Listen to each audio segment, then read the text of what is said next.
We're now going to learn a more full G than we learnt before. That was just a shortened one. So if you have a look at the chord box on the screen now, you can see that shape. And I'll play that to you. So I taught you through that. We go from string 6 first of all. I'm going to put my middle finger on fret 3 of the bottom string.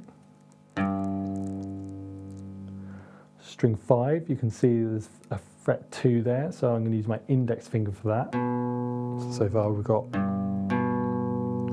I've then got open on string 4, open on string 3, then I'm going to put my ring finger on fret 3 of string 2, and then finally my little finger on fret 3 of the top string.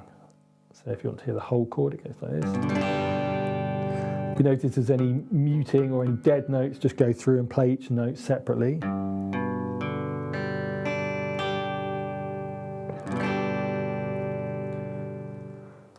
So a tip to help you remember chords is just to really memorise the shape of them. So for example, we learnt the D before. If you look at this one,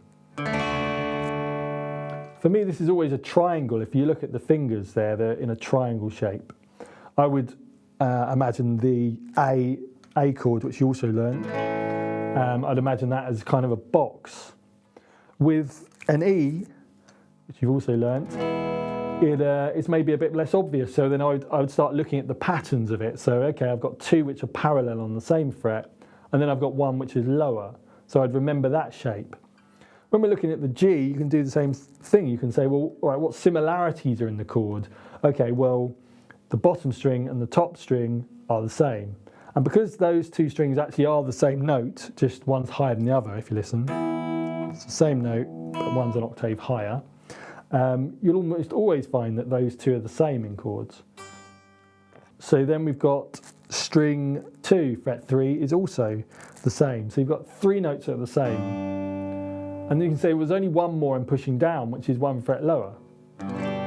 So an easy way to remember that is, okay, I've got 3 notes which are on the same, 1 which is a fret lower, the rest are just open strings.